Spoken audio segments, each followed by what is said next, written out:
Si tu veux apprendre ta religion correctement, viens me rejoindre sur mon nouveau site internet i-islami.com.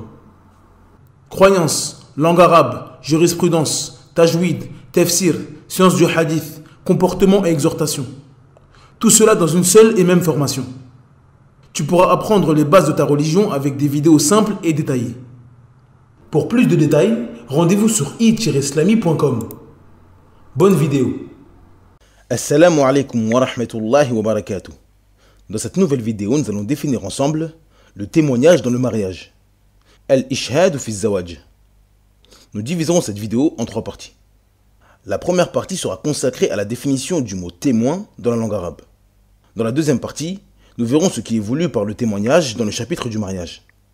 Dans la troisième et dernière partie, nous verrons ce qu'il faut absolument savoir à propos du témoignage dans le mariage.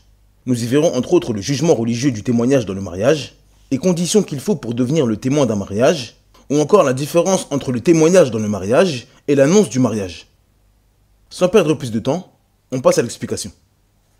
Bismillah walhamdulillah wa salatu wa salamu ala rasulillah wa ala alihi wa ashabihi wa man wala. Amma ba'd. La définition du mot shahid dans la langue arabe. L'origine du mot shahid vient des trois lettres shin, ha, dal, qui forment le verbe shahida, qui signifie la présence d'une personne, la science de quelque chose ou son annonce. Quant au mot shahid, il possède trois sens. Le premier signifie celui qui témoigne d'une chose à laquelle il était présent. Le deuxième signifie celui qui témoigne d'une chose dont il a eu l'information. C'est-à-dire qu'il a entendu ou lu quelque chose, mais n'était pas présent au moment des faits. Le troisième sens signifie celui qui témoigne de ce dont a été témoin autrui. C'est-à-dire que celui qui témoigne est celui qui a obtenu une information sûre de la part de quelqu'un d'autre. La définition dans le jargon islamique. Ce qui est voulu par le témoignage dans le chapitre du mariage est la présence de deux témoins lors du contrat de mariage, dans le but d'attester si besoin est de la présence de toutes les conditions du mariage ainsi que sa validité. Ce qu'il faut savoir sur le témoignage dans le mariage. Le jugement du témoignage dans le mariage. Les savants ont divergé concernant le jugement religieux des témoins du mariage. Certains disent que le mariage n'est pas valide sans deux témoins, tandis que d'autres savants disent qu'il suffit d'annoncer le mariage aux gens pour que le mariage soit valide. L'avis qui semble être le plus juste et Allah Azza wa Jal est le plus savant est que la présence de deux témoins est une condition du mariage. C'est-à-dire qu'il faut absolument la présence de deux témoins pour que le mariage soit valide. D'après Abdullah ibn Mas'ud radhiyallahu anhu, le prophète sallallahu alayhi wa sallam a dit « Pas de mariage sans tuteur et deux témoins sur la droiture ». Ce noble hadith nous indique qu'un mariage est valide uniquement avec la présence et l'accord du tuteur, ainsi que de deux témoins sur la droiture. Les conditions du témoignage pour le mariage. La présence de deux témoins dignes de confiance est une condition pour que le mariage soit valide. Il est donc impératif pour celui qui souhaite se marier de savoir ce qui est voulu par un témoin valide en islam. La raison. Il est obligatoire pour que le témoin soit valide qu'il possède la raison. Et sache également ce qui est voulu par le témoignage d'un mariage en islam. Le témoignage du fou ou de l'enfant n'est donc pas valide. La puberté. Il est obligatoire que le témoin soit pubère. Le témoignage de l'enfant n'est pas valide, même s'il possède la raison. A noter que la puberté pour l'homme en islam intervient lors de l'apparition du sperme, des poils pubiens ou l'âge de 15 ans. Si l'une de ces trois choses apparaît chez un garçon, alors il est pubère. Être deux. Il est obligatoire d'avoir deux témoins pour que le mariage soit valide. Un seul témoin n'est pas suffisant pour la validité du mariage. Être un homme. Il est obligatoire que les deux témoins soient des hommes pour que le témoignage soit valide. Et cela selon la majorité des savants. Le témoignage de deux femmes ou celui d'un homme et deux femmes n'est pas valide pour le témoignage du mariage. L'islam. Il est obligatoire que les deux témoins soient musulmans pour que le témoignage soit valide. Le témoignage du mécréant, de l'associateur ou de l'apostat n'est pas valide. La droiture apparente. Il est obligatoire que les deux témoins soient sur la droiture pour que le témoignage soit valide. Ce qui est voulu par la droiture apparente est celui qui pratique sa religion de manière apparente comme la prière, le jeûne ou encore le pèlerinage. Il ne doit pas faire de grands péchés apparents et en connaissance de cause, comme des innovations, la fornication, le vol ou encore boire de l'alcool. Être le témoin d'un mariage est un honneur et une distinction pour le musulman. Il ne convient donc pas de prendre pour témoin un pervers qui désobéit à Allah Azza wa Jal devant tout le monde. N'entre pas dans ce cas le musulman sur la droiture et la sunna, qui tombe malheureusement parfois dans les erreurs, mais revient immédiatement vers son Seigneur lorsqu'il s'en rappelle. L'obligation d'annoncer le mariage. La différence entre le mariage islamique légiféré et le mariage secret interdit est l'annonce du mariage. D'après Aïcha radhiyallahu anha, le prophète sallallahu alayhi wa sallam a dit « Annoncez ce mariage. Rendez-vous dans les mosquées pour l'annoncer et frappez du douf. » Parmi les différentes façons d'annoncer un mariage, il y a le fait de taper sur du douf. Le douf est un instrument connu qui est très proche du tambourin. En résumé, la frontière qu'il y a entre un mariage secret interdit et un mariage licite est l'annonce du mariage. Il est donc obligatoire pour le musulman d'annoncer son mariage, que cela soit en tapant sur du douf, en invitant les gens à manger, en envoyant un SMS à ses proches, ou toute chose permettant d'annoncer le mariage à autrui, en fonction des us et coutumes de chacun. Le mariage secret. Ce qui est voulu par le mariage secret est un mariage caché qui n'est pas annoncé. Il possède plusieurs formes. Un mariage sans tuteur, ni témoin, ni annonce. Exemple, une jeune fille et un jeune homme se retrouvent dans une pièce et écrivent sur une feuille leur contrat de mariage. Chacun d'entre eux garde un exemplaire de ce contrat qu'ils considèrent comme la preuve de leur mariage. Ce mariage est nul par consensus des savants. Il est interdit pour le musulman de faire cela, et si cela se produit, ce mariage n'a aucune valeur et n'est même pas considéré comme un mariage. Un mariage avec un tuteur, des témoins, mais sans annonce. Il s'agit d'un mariage qui a été fait avec le tuteur de la prétendante et la présence de 2 témoins. Cependant, les prétendants, le tuteur et les 2 témoins se mettent d'accord pour ne révéler ce mariage à personne. Les savants ont divergé concernant la validité de ce mariage. Certains malikites et hanbalites voient que le mariage est nul, car pour eux, l'annonce du mariage est une condition de la validité du mariage.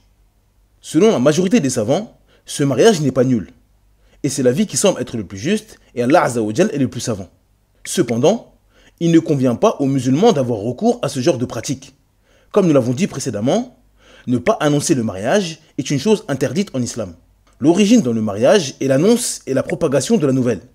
Cependant, nous ne pouvons pas rendre ce mariage nul, car les conditions du mariage religieux ont été respectées, c'est-à-dire l'accord du tuteur et la prétendante, ainsi que la présence des témoins. Un mariage avec 2 témoins, mais sans tuteur. Exemple, un homme propose à une femme de se marier avec lui. Cette dernière accepte, mais ne le dit pas à son tuteur. Il décide donc de prendre 2 témoins pour témoigner de leur union. La majorité des savants voient que ce mariage est nul, à l'exception des Hanafites. Et ce qui est correct est que ce mariage n'est pas valide, conformément à la parole du prophète sallallahu alayhi wa sallam. D'après Aïcha radhiyallahu anha, le prophète sallallahu alayhi wa sallam a dit « Toute femme qui se marie sans l'accord de son tuteur, son mariage est nul, son mariage est nul, son mariage est nul. » Un mariage avec un tuteur, sans témoin, mais qui est annoncé dans certains endroits et caché dans d'autres.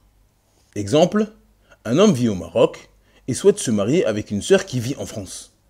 Le père de la sœur est d'accord, ainsi que la sœur. Il se marie sans témoin et décide d'annoncer le mariage au Maroc dans la famille du frère, mais de le dire à personne en France dans la famille de la sœur. Les savants ont également divergé sur la validité de ce mariage. Un groupe de savants malikites et hanbalites voit que ce mariage est valide, car il y a eu l'annonce du mariage et qu'il est connu que ces 2 personnes se sont mariées. Comme nous l'avons dit précédemment, l'annonce du mariage est une condition de validité du mariage selon eux. Si elle est présente, le mariage est valide. La majorité des savants voient que ce mariage est nul, à cause de l'absence de témoins. Et c'est l'avis qui semble être le plus juste, et Allah Azza wa Jal est le plus savant. Comme nous l'avons dit précédemment, l'annonce du mariage est une obligation. Elle permet d'éviter des conflits et préserve l'honneur des prétendants. Lorsque le mariage est connu de tous, il est impossible pour l'époux qui souhaite se séparer de sa femme de dire que ce n'est pas sa femme, afin de lui éviter la période de viduité et de ne pas la prendre en charge. Ou encore à la femme de dire que ce n'est pas son époux si elle souhaite le divorce et que celui-ci le refuse.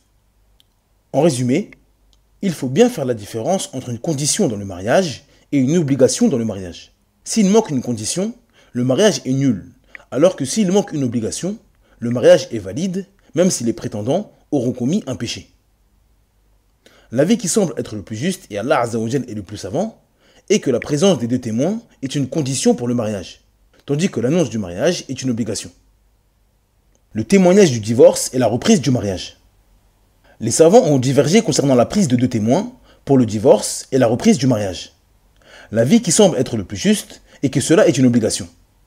Allah Azza wa Jal dit فإذا بلغن أجلهن فأمسكوهن بمعروف أو فارقوهن بمعروف وأشهدوا ذوى عدل منكم وأقيموا الشهادة لله. Dans la sourate 65 au verset 2, d'après la traduction approximative, Allah Azza wa Jal dit puis quand elles atteignent le terme prescrit, retenez-le de façon convenable, ou séparez-vous d'elles de façon convenable. Et prenez 2 hommes intègres parmi vous comme témoins, et acquittez-vous du témoignage envers Allah. Dans ce noble verset, Allah Azza wa Jal ordonne aux croyants qui veulent divorcer leur femme de le faire de manière convenable. Une fois la période de viduité terminée, ils doivent décider s'ils souhaitent reprendre leur femme ou acter le divorce en présence de témoins.